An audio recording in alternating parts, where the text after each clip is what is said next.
गोस्वामी तुलसीदास जी कह रहे हैं, जो पै जिय जान की नाथ न जाने। यदि तुम्हें प्रिया प्रीतम से परिचय नहीं हुआ तो तुम्हारी जिंदगी किस काम की। सच्ची मानिए, पानी का बुलबुला कभी भी फूट सकता है। अंजलि को कितना कसकर पकड़ो पानी निकल ही जाएगा। पत्ते में लटकी हुई बूंद गिर ही जाएगी। ये कच्ची मटकी का घड़ा कभी भी फूट जाएगा। इस जीवन का परम फल है प्रभु से परिचय हो जाना, प्रभु को जानना। प्रभु को कैसे जानोगे? तो वही जान सकता है जिसे वो जना दे। सोई जाने यही देव जनाए। अब वो कैसे जनाएंगे? जब आप निरंतर पुकार करोगे, राधा राधा वल्लभ, राधा वल्लभ, राधा वल्लभ। हर समय नाम जप करोगे, नाम कीर्तन करोगे, वाणी पाठ करो, लगे रहोगे। वो देख रहे हैं कि ये हमें पाना चाहता है, ये हमें जानना चाहता है, तो जना देंगे।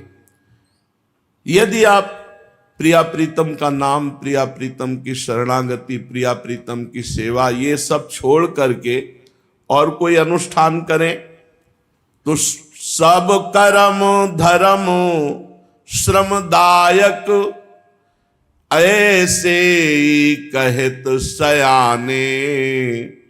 जो पै जिय जानकी नाथ न जाने।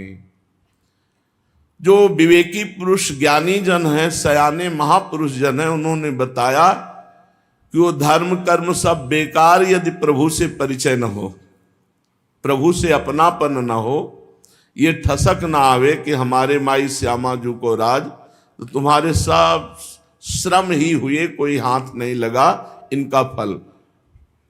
तो सब कर्म धर्म श्रमदायक ऐसे ही कहत सयाने। जो पे जिय जानकी नाथ न जाने।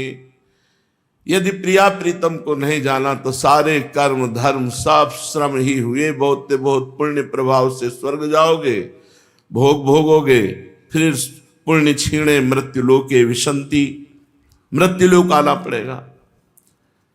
जे सुर सिद्ध मुनि जोग विद वेद पुराण बखाने। पूजा लेत देत पलटे सुख हानि लाभ अनुमाने। जो पै जिय जानकी नाथ न जाने। वेद पुराण कहते हैं कि जितने देवता हैं, सिद्ध हैं, मुनीश्वर हैं, योगी हैं, ये सब आपके पहले पुण्यों को लेते हैं, पूजा को लेते हैं। इसके बाद वो आपको नाशवान सांसारिक पदार्थ देते हैं। धोखा हमारे साथ। वो नाशवान सांसारिक सुख देते हैं, सांसारिक उन्नति देते हैं, पर उसके बदले में हमारा पुण्य, हमारा अनुष्ठान, हमारा साधन वो लेते हैं। ऐसे फ्री नहीं दे देते कोई भी देवता, कोई भी मुनीश्वर, कोई भी योगी। और वो देते समय ये विचार नहीं करते कि इसका लाभ होगा कि हानि होगा। जो मांगा सो दे दिया। लेकिन हमारे प्रभु हैं ऐसे कि 100 बार मांगो तो भी नहीं देंगे यदि उससे हानि होने वाली है।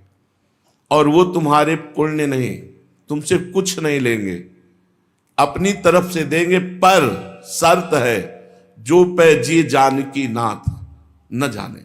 यदि अपने जानकी नाथ मान लिए, अपने प्रियालाल मान लिए, अब वो देख लेंगे। अब आपके पुण्यों की, आपके सत्कर्मों की, आपके अनुष्ठान की जरूरत नहीं है। लेकिन यदि ऐसा नहीं है तो हमारे प्रभु ऐसे पूरा जगत मांगता रहता है, ऐसे नहीं देते। भगवान के 2 सिद्धांत समझने होंगे। एक सिद्धांत है प्रभु से अपनापन करके मांगना, वो भी आर्त है, अर्थार्थी है, जिज्ञासु है। भगवान ने ज्ञानी को भी भक्त कहा, 4 प्रकार के मेरे भक्त हैं।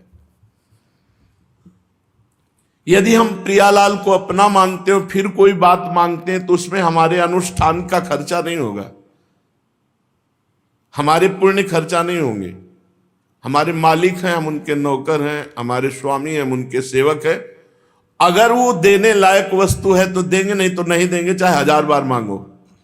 ऐसा कृपालु कौन होगा? हम लोग अज्ञानी जीव यही सोचते हैं अगर ये काम बन जाता तो सब बन जाता। भगवान ने हमारी एक नहीं सुनी, नहीं सुनी इसलिए कि काम नहीं बनता। और उसके बड़े माया के विचित्र दाव हैं। भगवान ने देखा कि ना देने में ही इसका हित है। और एक है कि भगवान से अपनापन नहीं किए, मंदिर गए भगवान से मांगे, तो अब आपको उतना अनुष्ठान करना पड़ेगा, तपस्या करनी पड़ेगी। उतना अनुष्ठान और तपस्या के बल से जब मांगोगे तब तुम्हें वरदान मिलेगा। एक है अपनेपन का और एक है जैसे दुकान में जाकर खरीदना। तो प्रभु आप ही एक ऐसे स्वभाव वाले हैं जो अहेतुकी कृपाल, और इसका हित होगा कि नहीं तभी देंगे, नहीं नहीं देंगे चाहे जितना। नारद जी ने श्राप दे दिया लेकिन ब्याह नहीं होने दिया। लेकिन जितने देवता सिद्ध मुनीश्वर और योग के ज्ञाता हैं वे सब लेकर ही बदले में कुछ देते हैं। आपके सिवा ऐसा किसका नाम है जो धोखे से बोल दे राधा राधा राधा? अगर ऐसे ही चिल्ला पड़े राधा राधा राधा तो पाप के समूह भस्म हो जाते हैं। करोड़ों दुष्टों ने इस नाम के प्रभाव से स्थिति प्राप्त की है, करोड़ों दुष्टों ने। अजामिल ब्राह्मण व्यभिचारी वैश्यागामी पुत्र के बहाने नारायण बुलाया, परम पद का अधिकारी हो गया। व्याध हिंसक स्वभाव वाले जो राम नहीं कह सकते थे, मरा मरा कहकर ब्रह्म ऋषि हो गए। गजेंद्र जो मूढ़ योनि को प्राप्त था, पूर्व जन्म के भजन का स्मरण आया और भगवत प्राप्त चतुर्भुज नारायण स्वरूप हो गया। जटायु भगवान के स्मरण के प्रभाव से गीध देह तज धरि हरि रूपा, हरि रूप होकर वैकुंठ धाम को गया। पर उसका चिंतन बहुत गाढ़ था। जब भगवान ने देखा तो आगे पड़ा जटायु, देखा सुमिरत राम चरण की रेखा, भगवान के चरण चिन्हों का चिंतन कर रहा है। अंतिम समय है, पूरा काट दिया है दशानन ने, पंख काट दिए, बहुत तरह से घायल कर दिया, समझ रहे हैं प्राण निकलने वाले हैं। तो जटायु जी क्या कर रहे हैं? सुमिरत राम चरण की रेखा, भगवान के चरण चिन्हों का चिंतन कर रहे हैं। ये भगवान ने देखा। आगे पड़ा जटायु, देखा सुमिरत राम चरण की रेखा, भगवान ने दौड़ करके गोद में उठा लिया। और जो अंत्येष्टि क्रिया दशरथ जी को सौभाग्य नहीं मिला वो जटायु जी को सौभाग्य मिला। अंत्येष्टि क्रिया भगवान ने की अपने शरणागत नाम जापक जटायु की। करोड़ों दुष्टों का उद्धार भगवान ने किया। काको नाम धोखे हु सुमिरत, पातक पुंज पराने, विप्र बधिक गज गीध कोटि खल, कौन के पेट समाने। कौन ऐसा है जो नीच पतितों को, दुष्टों को उद्धार करे, अपने गले से लगावे? ऐसा कोई नहीं है। आप हो प्रभु। धोखे से भी आपका नाम निकल जाए तो आप परम मंगल करने वाले हो। हे प्रभु, मेरु से दोष दूरी कर जन के, रेणु से गुण उर आने। सुमेरु पर्वत सबसे बड़ा पर्वत है। सुमेरु पर्वत के समान पाप हो, दोष हो, अवगुण हो, प्रभु मानते ही नहीं, क्योंकि वो शरणागत है। और कह रहे रेणु कण, छोटा थोड़ा सा भी गुण, थोड़ा सा भी भजन, थोड़ा भगवान की सेवा, भगवान उसे बहुत करके मानते हैं।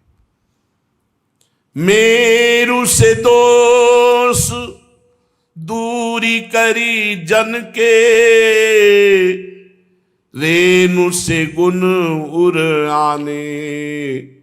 तुलसीदास तेहि सकल आस तजी, भजहि ना अजहूं अयाने। अरे अज्ञानी, अभी समय है, सारी आशाओं की पूर्ति हो जाएगी। तुम छोड़ो अन्य से आशा करना, एकमात्र प्रभु के दास बन जाओ, बस हो जाएगा सब कुछ। प्रभु की शरण में आ जाओ। अरे अयाने, अरे मूर्ख, समय क्यों नष्ट कर रहा है? कोई ऐसा त्रिभुवन में प्रभु जैसा नहीं है।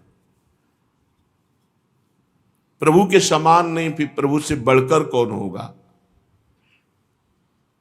एक नियम ले लो, जबान से व्यर्थ बकवाद न करके नाम जप करेंगे।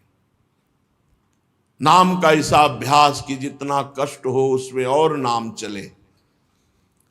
जब विशेष कष्ट होता है तब कष्ट की स्मृति होने लगती है, अभ्यास पुष्ट न होने के कारण। और जब भीषण कष्ट होता है तो भगवान की विस्मृति नहीं होती, अभ्यास पुष्ट होने के कारण। अभ्यास पुष्ट कर लो। काहे न रसना राम ही गावही, निश दिन पर अपवाद वृथा कत, रटि रटि राग बढ़ावही। काहे न रसना राम ही गावही। अरे जीव, तुझे बोलना ही तो है, तो बोलना भगवान नाम। क्यों व्यर्थ का बकवाद बोलती है? रात दिन दूसरे की वार्ता, दूसरे की निंदा, दूसरे की चुगली, क्यों पाप कमा रहे हो? ये तो बहुत घातक वस्तु है। उपासक को बंद कर देना चाहिए। या तो प्रभु की चर्चा बोले और या फिर मौन रहे। किसी के विषय की चर्चा ना अच्छा ना बुरा।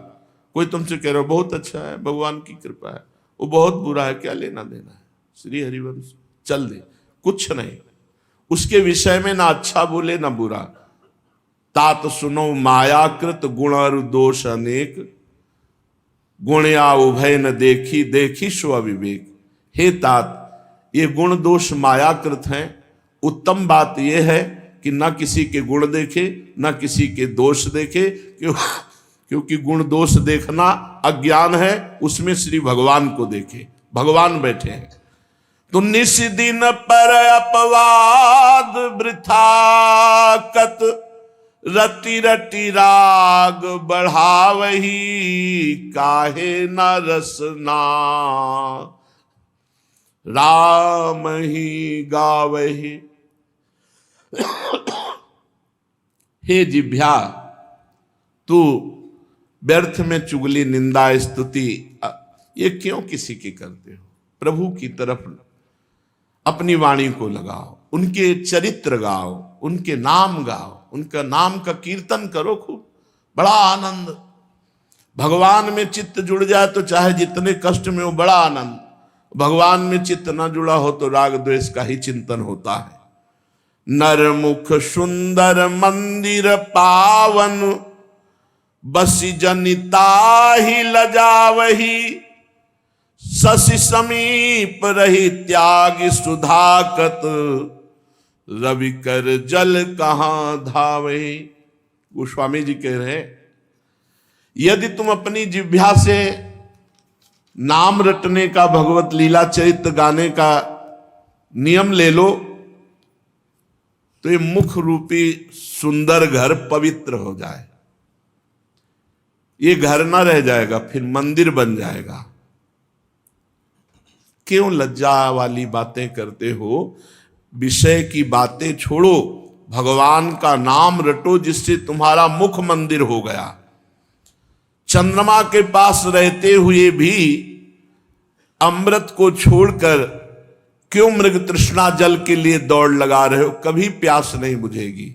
अमृत है नामामृत, राधा नाम सुधा रसम। ये नाम अमृत रस से पियो, तृप्त हो जाओगे, सारी कामनाएं पूर्ण हो जाएंगी, शांत हो जाएंगी। और इसे छोड़कर मृग तृष्णा जल कहते, जहां बूंद भर पानी नहीं, केवल दूर से दिखाई देता है, वो रेत में ऐसा, वहां तुम दौड़ो, पानी एक बूंद नहीं मिलेगा। संसार के भोगों की बातें, ये कलयुगी हृदय को ऐसा लगता है, हर्ष होता है कि बहुत बढ़िया बातें हो रही, दूसरे की निंदा, दूसरे की चुगली, ऐसी बातें। काम कथा कलिकैरव चंदिनी, सुनत श्रवण दे भावही। कभी सत्संग ऐसे भाव से नहीं सुनते। 2 घंटा पर आई निंदा, पर आई चर्चा, व्यर्थ की बातें, एक बार भी नींद नहीं आएगी, और 1 घंटा सत्संग में नींद आ जाएगी। ये काम की कथा, अश्लील बातें, गंदी बातें, कलयुग की कुचाल बड़ी विचित्र है। इसमें कलयुगी जीवों का मन रूपी कुमुदनी खिलता है। कलयुगी जीवों का वो बहुत श्रवण दे करके, मन लगा करके दूसरे की निंदा, दूसरे की बातें सुनते हैं। तिन्हि हटकी कही हरि कल कीरति, करन कलंक नशावही। डांटो अपने मन को, इंद्रियों को डांटो। भगवान नाम रूपी अमृत ना पान करके इधर उधर की काम कथा, लोक कथा, व्यर्थ कथा ये कहती हैं, ये सुनती हैं, इनको डांटो। अरे जीव विषय चर्चा करते हुए तो अनंत जन्म व्यतीत हो गए, एक बार ये जीवन हरि चर्चा में तो लगा दे, हरि यश श्रवण में लगा दे कान, और हरि यश गाने में लगा दे जिह्वा को। खूब नाम जप कर, जिससे कानों का कलंक दूर हो जाए। गंदी बातें सुनते हुए अपवित्र हो गए कान। जब हम भगवत चर्चा सुनते हैं तो हमारे कान पवित्र हो जाते हैं। जब हम नाम जप करते हैं, नाम कीर्तन करते हैं, तो हमारा मुख मंदिर हो जाता है। जात रूप मति जुगति रुचिर मनी, रचि रचि हार बनावही।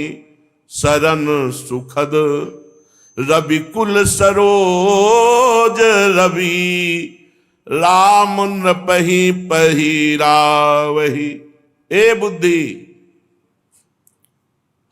तू युक्ति रूपी सुंदर मणियों की स्वर्णमयी माला रच।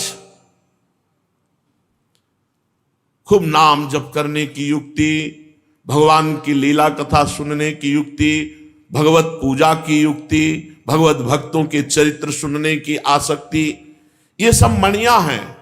इनको पो और अपने प्राणाराध्य महाराजा धीराज अखिल कोटि ब्रह्मांड नायक परात्परी इस प्रभु श्री हरि को पहनाओ।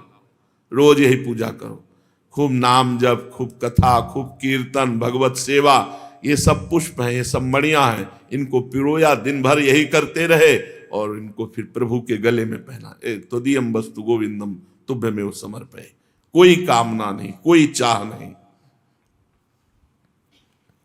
वाद विवाद स्वाद तजी भजी हरि, सरस चरित चित लावही।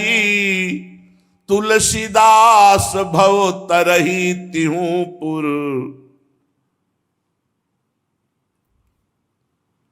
तू पुनीत जस गावही।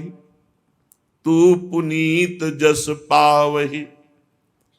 यदि वाद विवाद छोड़ दे, किसी से कोई वार्ता मत करो भगवत वार्ता के सिवा, और कोई स्वाद के चक्कर में मत पड़ो। खान पान कितने दिन का, मरोगे तो है ही है। जाना तो है ही यार, कब जाना है पता नहीं, पर जाना है। यहाँ सब ऐसे ही पड़ा रहेगा, बैंक बैलेंस, रुपया पैसा, पत्नी पुत्र परिवार सब ऐसे। ये मायाकृत है। मान लो बात भजन कर लो तो कल्याण, नहीं तो सब ऐसे रह जाओगे। भजन में चित्त अभी कहने पर नहीं लगा रहे, फिर कोई कहने वाला नहीं मिलेगा। कौन कहने वाला है आप देख लो, कोई तुम्हें डांटने वाला हो, कोई तुम्हें कहने वाला हो, कोई तुम पर अंकुश रखने वाला हो ना ना, आप मनमानी करो, इसके बाद जेल जाओ, कोई बोलने वाला नहीं, कोई पुचकारने वाला नहीं, कोई शरण में लेने वाला नहीं, कोई दुलार करने वाला नहीं। अभी अवसर है, निकल चलो, अपनी निष्ठा बना लो। शरीर स्वस्थ है तो हर समय राधा वल्लभ श्री हरिवंश, राधा वल्लभ श्री हरि, ये अमृतमय है। श्री हरिवंश चंद्र शुभ नाम, सब सुख सिंधु प्रेम रस धाम, जाम घटी विसरय नहीं। सेवक जी कह रहे हैं मेरे को जो वृंदावन नित्य विहार रस सब कुछ प्राप्त हुआ, इसी नाम से प्राप्त हुआ। यदि आप घर से निकलते समय श्री हरिवंश श्री हरिवंश श्री हरिवंश श्री हरिवंश, सब विघ्न नष्ट हो जाएंगे। प्रभाव देखिए अब कैसे, ये दिव्य नाम है, ये दिव्य नाम अपने आप प्रकट होकर श्रद्धा विश्वास दृढ़ता खरीद लिया, खरीद लिया। अब जो कुछ है वो श्री हरिवंश है। ये कृपा है इस समय। वाद विवाद स्वाद तज भज हरि सरस चरित चित लावे। प्रभु के ऐसे मंगलमय पावन चरित्र है जिनको सुनकर हमारा चित्त प्रभु में आसक्त हो जाए। इसलिए स्वादिष्ट भोजन का त्याग, वाद विवाद का त्याग, किसी से भी हम किसी भी तरह कोई संभाषण न करके नाम जप अधिक से अधिक बढ़ाएं। जैसे हमको कल यहां से जाना है तो जल्दी से जल्दी समेट लें कीमती चीजें, क्योंकि जाना है तो कीमती चीजें हैं भगवान का नाम, भगवान की कथा, दूसरे को सुख पहुंचाना, भगवत सेवा करना, ये कीमती है, ये नष्ट नहीं होंगी, किसी काल में नष्ट नहीं होंगी। तुलसीदास जी महाराज कहते हैं संसार सागर से तू मुक्त हो जाएगा, तीनों लोकों में तेरा यश हो जाएगा, तेरी पावन कीर्ति फैल जाएगी यदि तू वाद विवाद काम कथा लोक कथा व्यवहार कथा राज कथा त्याग करके भगवान की चर्चा, भगवान की चर्चा सिर्फ भगवत प्राप्ति के लिए, उसका उद्देश्य यदि और हुआ तो हम भगवत प्राप्ति होगी ये बात नहीं कह सकते। भगवान की कथा देखो, इसीलिए गोस्वामी तुलसीदास जी ने लिखा चौथी भगति मम गुणगन करे कपट तज गान। कपट मतलब अपने स्वार्थ की पूर्ति के लिए भगवत कथा कहना, ये अलग हो गया, और भगवत प्राप्ति के लिए भगवत चर्चा करना, भगवत चर्चा सुनना, ये अलग हो गया। तू तीनों लोगों को पावन करने वाला बन जाएगा। इसलिए जीवन का परम लाभ भगवान के आश्रित होकर ये जान लेना कि हमारे स्वामी हैं श्यामा श्याम, और रात दिन उनकी सेवा में उनके सुमिरन में रहना। चलते हैं श्रीमद् भागवत महापुराण, जिसमें भगवान ने समुद्र मंथन करा करके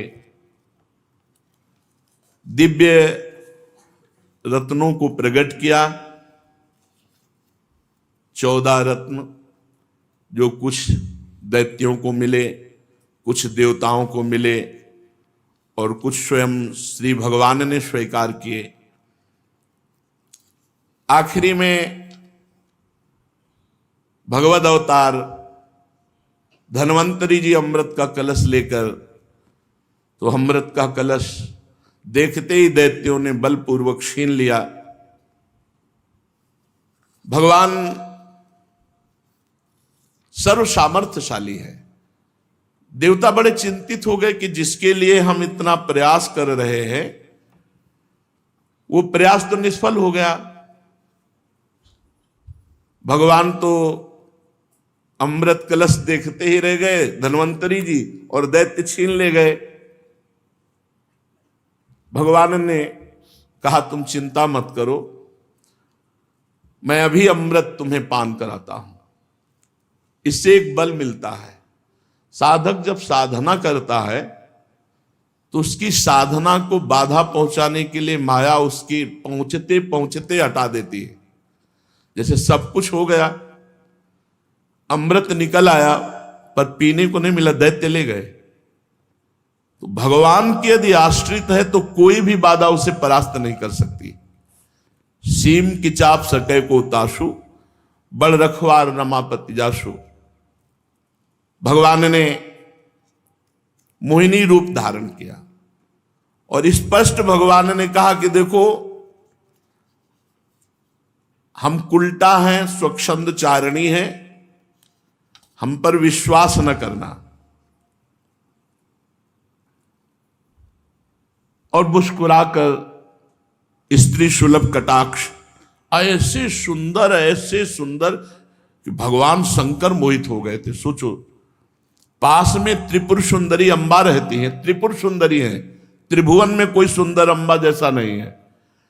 तो अंबा पास में रहती है तो भला वो सुंदरता से मोहित क्या होने वाले। पर भगवान की ऐसी सुंदरता थी कि भगवान शिव मोहित हो गए। तो ये दैत्य बेचारे कैसे नहीं मोहित हो जाते। इन्होंने अमृत कलश हाथ में दे दिया।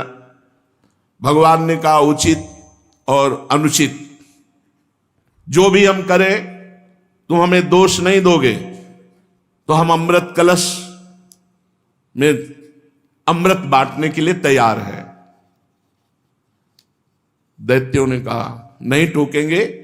पहले भगवान दैत्यों की तरफ से गए, पर नेत्रों के कटाक्ष से बांधते हुए अमृत किसी को नहीं पिलाया। पर जब देवताओं की तरफ पंक्ति में गए, दोनों पीठ की पंक्तियां बैठा ली थी कि एक दूसरे को देख न सके। बड़ी रफ्तार से भगवान पिलाते चले जा रहे, तो दृष्टि दैत्यों की तरफ थी। इतने में राहु नाम का एक दैत्य ने सोचा कि आखिरकार हो क्या रहा है। उसने देखा, तुरंत मुड़ना ही था, ऐसे किया सो सूर्य चंद्रमा के बीच में था। सूर्य चंद्रमा ने कहा प्रभु ये राहु दैत्य। भगवान ने सुदर्शन चक्र का प्रयोग किया, जिससे अमृत अभी नीचे नहीं उतर पाया था, तो नीचे तो मृत हो गया, ऊपर का दिव्य हो गया। अमृत पान करके वो आज भी सूर्य और चंद्रमा को, पूर्णिमा और अमावस्या को ग्रहण लगते हैं। पूरा अमृत पिला दिया देवताओं को, कलश सामने फेंका दैत्यों के, और अपने स्वरूप में आ गए। अरे उनका ये तो हरि है, हमारे साथ तो बड़ा धोखा हुआ। भगवान गरुड़ को बुलाया, गरुड़ पे बैठे उड़ गए। अब देवता और दैत्यों में भारी युद्ध प्रारंभ हो गया। परम पुरुष भगवान की अहेतुकी कृपा से देवताओं में कोई घबराहट नहीं थी, क्योंकि अमृत पान कर चुके थे। नवीन उत्साह का संचार, विविध प्रकार से दैत्यों और देवताओं का युद्ध हुआ। बलि ने कहा इंद्र, जो लोग काल शक्ति की प्रेरणा से अपने कर्म के अनुसार युद्ध करते हैं, वो जीत और हार, यश और अपयश और मृत्यु इनकी परवाह नहीं करते हैं। इसी से ज्ञानी जन इस जगत को काल के अधीन समझकर ना तो विजय होने पर हर्ष से फूल उठते हैं, और ना तो अपकीर्ति, हार और मृत्यु होने से शोक के वशीभूत होते हैं। तुम लोग तत्वज्ञानी नहीं हो, इसलिए फूल रहे हो कि अमृत पी लिया है। तुम लोग अपने को जय पराजय आदि का कारण कर्ता मानते हो, इसलिए महात्माओं की दृष्टि से तुम सोचनीय हो। हम तुम्हारे मर्म स्पर्शी वचन स्वीकार ही नहीं करते, फिर हमें दुख क्यों होगा।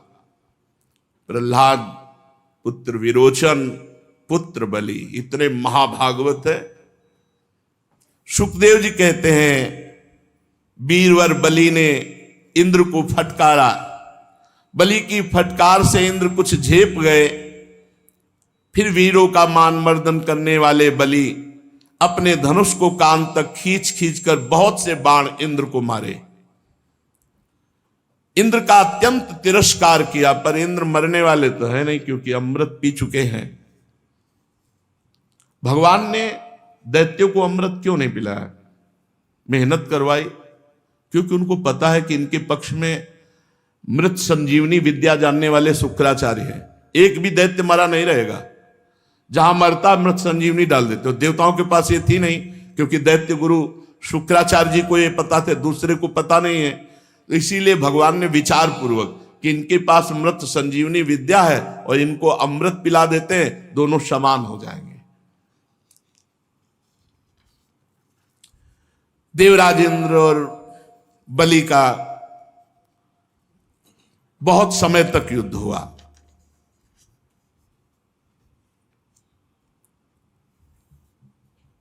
त्वष्टा की तपस्या का सार जो वृत्तासुर प्रकट हुआ था,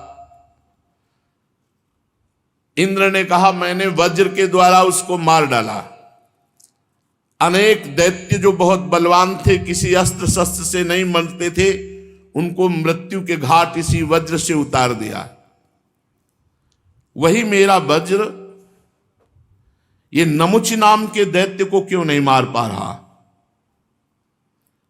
ये ब्रह्म तेज से बना हुआ वज्र इसके गले में खरोच भी नहीं कर पा रहा। इंद्र बहुत विषाद करने लगे। नमुची आक्रमण पे आक्रमण कर रहा है, पर देवराज इंद्र का वज्र काम नहीं कर रहा।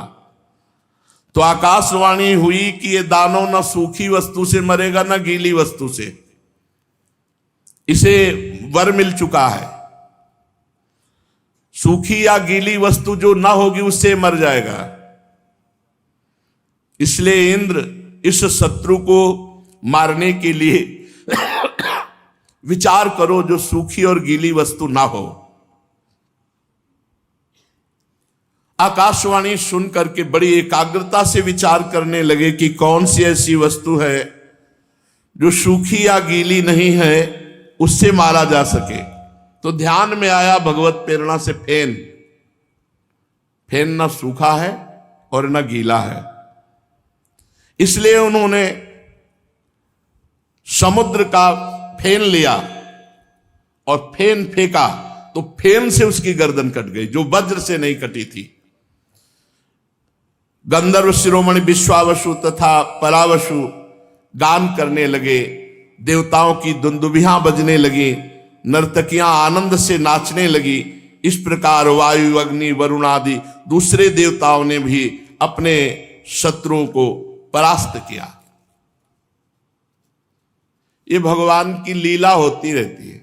कभी दैत्य परास्त करते देवताओं को, कभी देवता दैत्यों को, कभी साधु जनों की विजय होती, कभी असाधु जनों की विजय होती है। पर जो भगवान की छत्र छाया में रहते हैं उनका सदा मंगल ही होता है। नारद जी आए और कहा देवता और दैत्यों, आप लोग अपने अपने बल को लगाकर देख चुके हो, अब हमारी आज्ञा है कि दोनों सुख समृद्धि को प्राप्त हो और युद्ध बंद करो। सुखदेव जी कहते हैं देवताओं ने देवर्षि नारद की बात मानकर अपने क्रोध के वेग को शांत किया और फिर दैत्यों ने भी वही बात मानी और युद्ध बंद हुआ।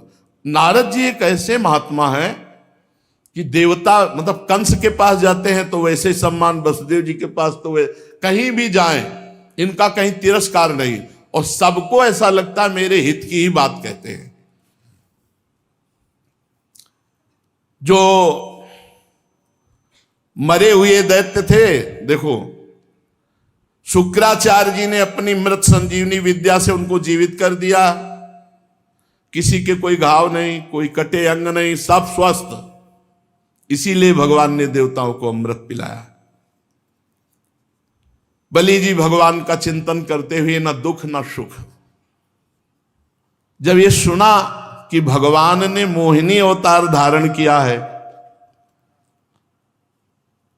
असुरों को मोहित करके देवताओं को अमृत पिला दिया, तो सती से कहा देखो हम जा रहे हैं भगवान के जहां जहां अवतार होते हैं वो अवतारों के दर्शन करते हैं, अब हम इस मोहिनी अवतार के दर्शन के लिए जा रहे हैं।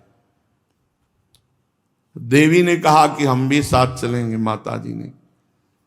तो कुछ गणों ने, नित्य पार्षद जो हैं, उन्होंने कहा हम भी साथ चलेंगे, भगवान के दर्शन करेंगे। भगवान गौरी शंकर और उनके पार्षद ये सब भगवान के धाम पहुंचे। भगवान मुस्कुराए, सर्वांतर्यामी हैं, खड़े होकर प्रणाम किया भगवान श्री हरि ने, विराजो महाराज। आज ये शिव परिकर कैसे पूरा आगमन हुआ, कारण क्या है? महादेव जी ने कहा समस्त देवताओं के आराध्य देव आप विश्व विजयी जगदीश्वर जगत स्वरूप हैं। समस्त चराचर पदार्थों के मूल कारण ईश्वर और आत्मा भी आप ही हैं। इस जगत का आदि अर्थात प्रकट करने वाले, मध्य अर्थात पालन करने वाले, अंत अर्थात प्रलय करने वाले आप ही हैं। आप अविनाशी हैं, आप हमारे स्वरूप हैं। आप दृष्टा दृश्य, भोक्ता भोग भाव से रहित है। वास्तव में आप चिदानंद मात्र ब्रह्म हैं। प्रभु, ये हमने आपका अवतार सुना है, मोहिनी अवतार।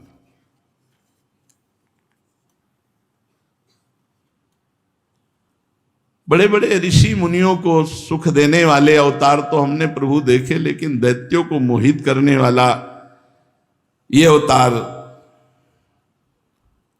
श्री सुखदेव जी कहते हैं जब भगवान शंकर ने ऐसा कहा तो भगवान श्री हरि हंस दिए और बोले रहने दो, इस चक्कर में मत पड़ो। और अवतार अलग बात है, ये हमने मोहित करने वाला अवतार लिया था। शंकर जी, अमृत का कलश दैत्यों के हाथ में चला गया था, दूसरा कोई उपाय नहीं था। देवताओं का काम बनाने के लिए कौतूहलवश वो महासुंदर रूप मैंने धारण किया कि वो अपने आप कलश हमारे हाथ में दे दिए। देव शिरोमणि, वैसे योगी पुरुष को इस रूप को नहीं देखना चाहिए, पर आप देखना चाहते हैं, मैं दिखाऊंगा। परंतु ये आप में भी उत्तेजना पैदा कर सकता है, पहले बता दिया। आप में भी उत्तेजना पैदा कर सकता है। संकल्प प्रभवोदयम, काम संकल्प आपके अंदर उदय हो सकता है। भगवान शंकर ने कहा प्रभु आप ही तो है ना, कोई और तो नहीं है ना, हम देखना चाहते हैं। बस जहां भगवान विराजमान थे वहां से अंतर ध्यान। तो जब कोई सामने हो और आंखों से ओझल हो जाए तो इधर उधर दृष्टि जाती है, तो देखा कि एक गेंद उछालते हुए वही 14-15 वर्ष की अवस्था की नव किशोरी होती। बड़ा सुंदर उपवन, भांति भांति के ऐसी लताएं वृक्ष फूले हुए झूम रहे हैं, लाल लाल कोपलें, और गेंद उछाल रहे हैं भगवान। और गेंद उछालते समय वस्त्र इधर उधर हो रहे, कमर की करधनी, कर की चूड़ी और श्री चरणों के नूपुर ये ध्वनि भी कर रहे हैं। अब महायोगी भगवान शिव को मोहित करना चाहते हैं तो फिर श्री चरण एकदम लाल लाल सुकुमार नवीन पल्लव की तरह, और वो ठुमुक ठुमुक कर चाल, बड़े लीला बिहारी। धीरे से गेंद ऐसी मारी जो महादेव जी के नजदीक जाए, उठाने के लिए गए हम, और ये भूल गए महादेव जी के अभी हरि से कहा था मोहिनी रूप दिखा देना। उनको ये नहीं पता ये मोहिनी रूप भगवान का है। गेंद उठाया और भाग पड़े। महादेव जी की तरफ तिरछी नजर से देखा, मानो बुला रहे हैं। देख लो, शब्द स्पर्श रूप रस गंध विजयी होते जो महादेव की उपासना करते हैं। अरे ये तो योगींद्र मुनींद्रों के गुरु हैं। इतने आसक्त हो गए मोहिनी में कि त्रिपुर सुंदरी गौरी भगवती पास में विराजमान है, देखा भी नहीं और भाग पड़े और विह्वल हो गए। गण भी आश्चर्यचकित हो गए कि ये क्या लीला कर रहे महादेव। बस महादेव जी को ये लगा कि एक बार गले से लगा ले, एक बार गले से लगा ले। मोहिनी उतना ही भागती थी जिसमें महादेव जी को लगे कि मैं अभी पकड़ लिया। अब धीरे धीरे वायु ऐसी जोर की आई कि साड़ी उड़ गई, क्योंकि योगींद्र मुनींद्रों के गुरु अगर थोड़ा भी अवसर मिला तो तुरंत ज्ञान जागृत हो जाएगा। करधनी खुल गई और साड़ी उड़ गई। अब तो मोहिनी भगवान का एक एक अंग इतना सुंदर, जहां आंखें जाती वहीं मन रम जाता। भगवान शंकर अत्यंत आकृष्ट हो गए और मोहिनी भी ऐसी हाव भाव प्रीति दिखाने लगे कि वो भगवान शंकर पर आ सकते हैं, वो भगवान मोहिनी पे आ सकते हैं, तो वो मोहिनी भगवान शंकर जी पर आ सकते हैं। महाज्ञान समुद्र भगवान शंकर मोहिनी के हाव भाव से लज्जा छोड़ करके दौड़ पड़े मोहिनी का आलिंगन करने के लिए। ऐसे भाग रहे जैसे कुलवती कोई स्त्री लज्जावान भाग रही हो, ऐसे भगवान भाग रहे, छूना मत, ऐसे चेष्टा करते हुए।